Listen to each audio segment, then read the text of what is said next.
사람은 누구나 미래에 대한 두 가지 눈을 가지고 있다고 그럽니다. 그 두 눈, 하나는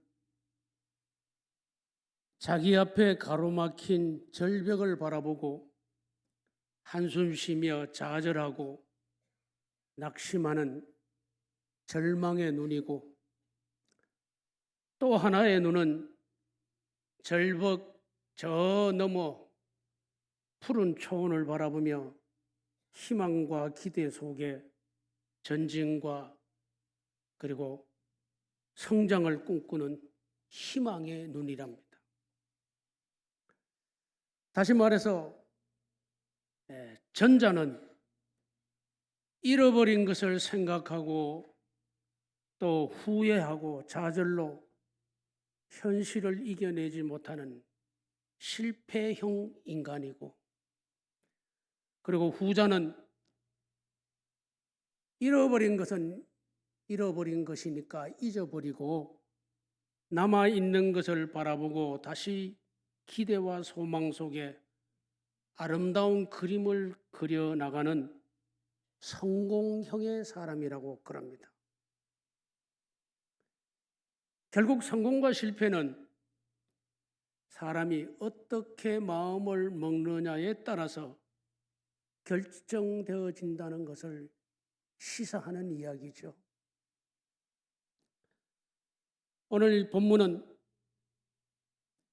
3년 동안 예수님과 함께 동거동락을 했던 예수님의 제자들이 예수님께서 십자가상에 달려서 참혹하게 돌아가시자 제자들은 뿔뿔이 흩어져 제갈 길을 가버렸습니다.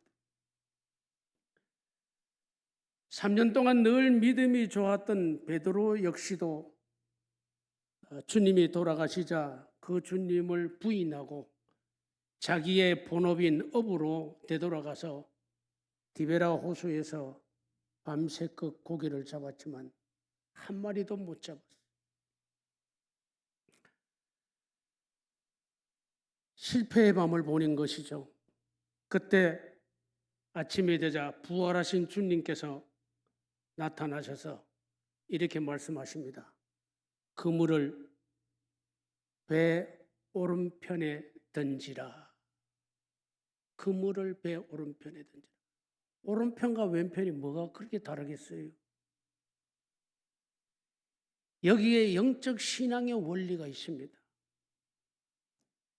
비행기가 공중에 날아가는데 싱 하고 날아가는 게 아니에요. 원리가 있어요, 원리가.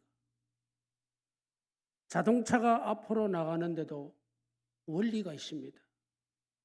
그 원리에 하나라도 어긋나면 자동차가 앞으로 나가지 못해. 부엌에서 밥을 하는데 밥통에 밥을 하는데도 원리가 있어요. 마찬가지로 신앙도 원리가 있습니다. 성공하는 신앙, 실패하지 아니하고 성공하는 신앙의 3대 원리를 오늘 이 말씀을 드리려고 합니다.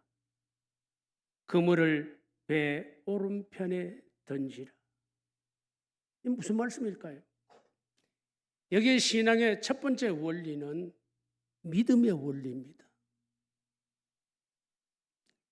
전도서 10장 2절에 보게 되면 지혜자의 마음은 오른쪽에, 우매자의 마음은 왼쪽에 있느니라.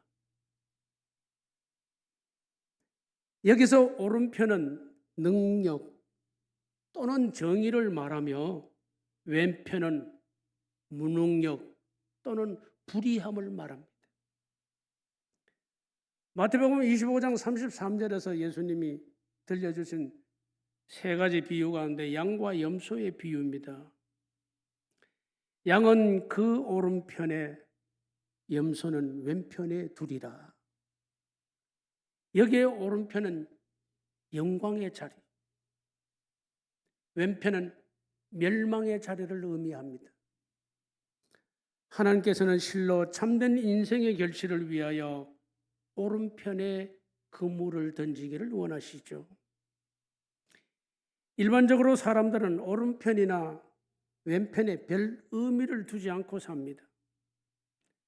그러나 민주주의와 공산주의가 본질적으로 엄연히 다른 뜻이 오른편의 생각과 왼편의 생각은 근본적으로 다른 것입니다.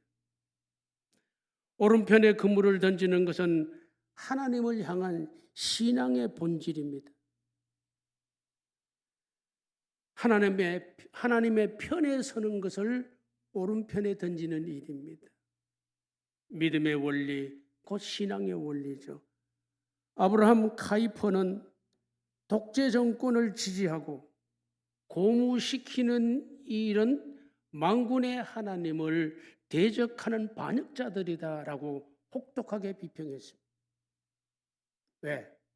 기독교와 막스주의, 기독교와 사회주의는 절대로 공존할 수 없기 때문입니다. 1917년 이탈리아의 안토니오 그람시는 공산주의 혁명가고 이론가지요. 그는 이렇게 말했습니다. 공산주의가 성공을 하려면 반드시 기독교를 멸망시켜야 돼.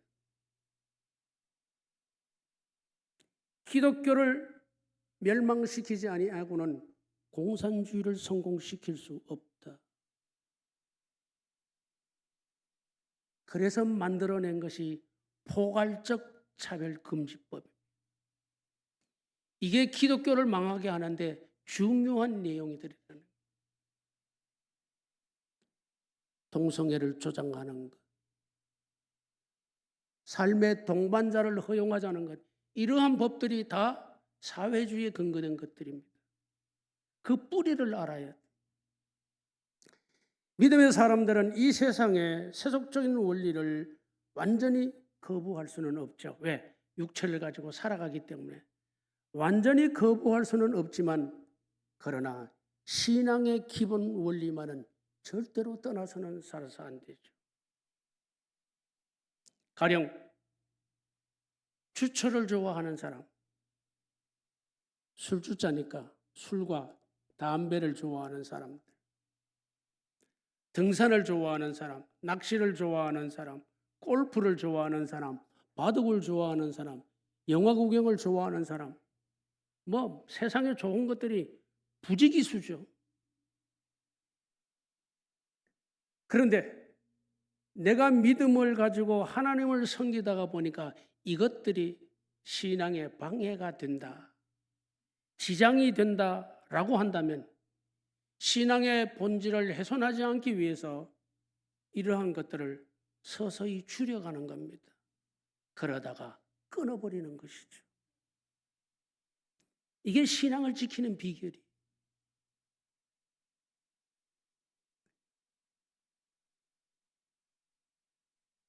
두 달란트 받았던 종은 4달란트를 남기고요. 5달란트 받았던 종은 10달란트를 남깁니다. 주인은 이렇게 말하죠.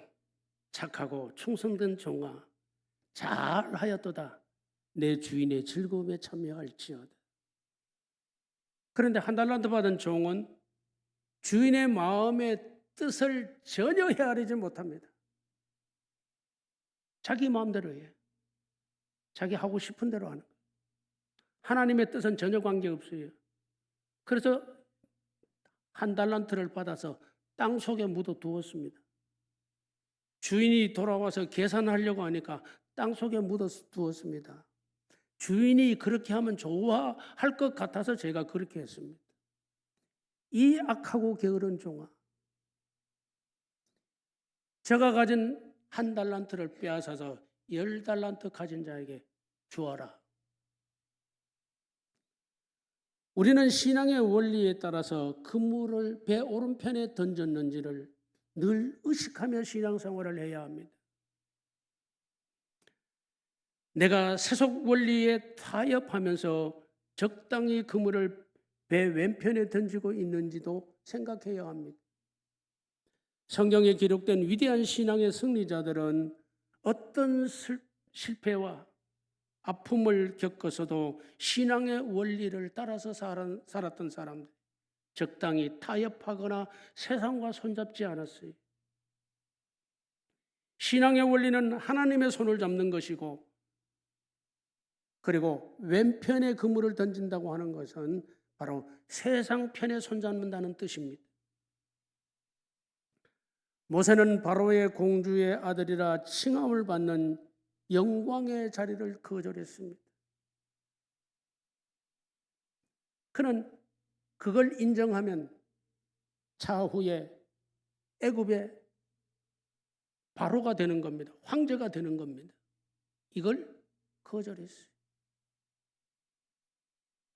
권력이 얼마나 무서운지 그 속에 침몰되어져 버리잖아요.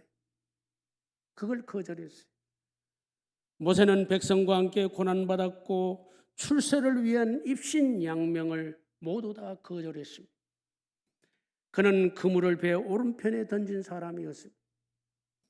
곧 그는 자기 한 사람의 신앙 원리를 지킴으로 동족을 애굽으로부터 구원해냈어요. 장정만 60만 명, 250만 명을 구해냈습니다. 영광을 포기하고 250명의 생명을 구원해낸 것이죠.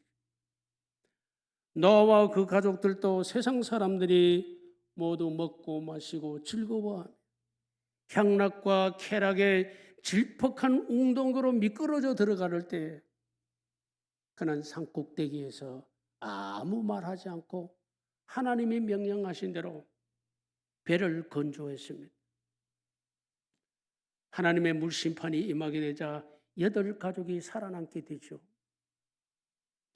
신앙의 원리는 때로 엄청난 시련과 공경, 희생을 감수해야 하지만 도리어 하나님의 은혜와 사랑을 보장받는 배 오른편에 늘 그물을 던지기를 훈련하고 연습해야 합니다.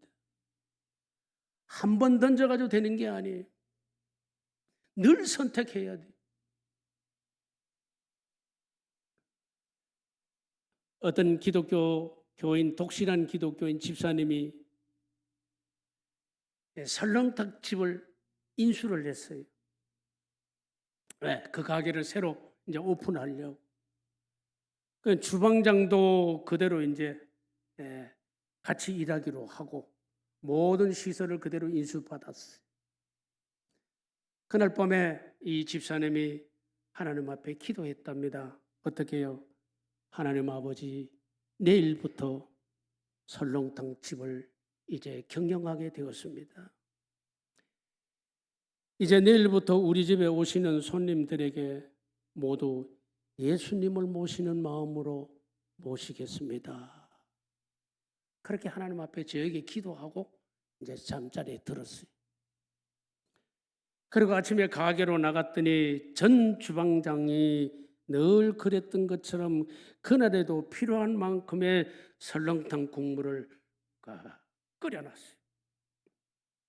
그런데 고기 국물을 이렇게 저어 보니까 커피에 넣는 크림을 잔뜩 부어서 뽀얗게 진국같이 만들어.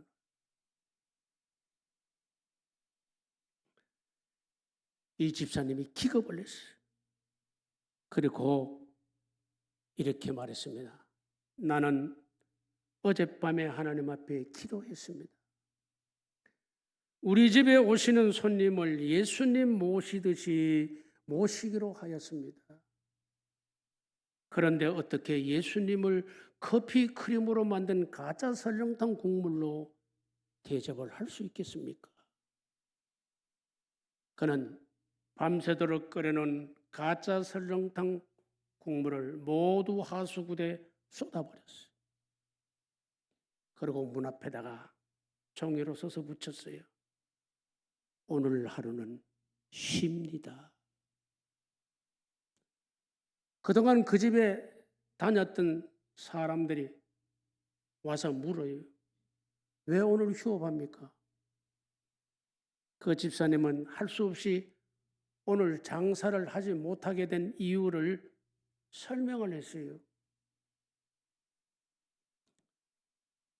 제가 신앙을 가지고 하나님을 섬기는 사람인데 이렇게 해서는 마음에 양심에 가책이 되고 마음에 걸려서 그래서 오늘 하루는 쉬고 내일부터 정식으로 설렁탕을 끓여서 대접을 하려고 그럽니다.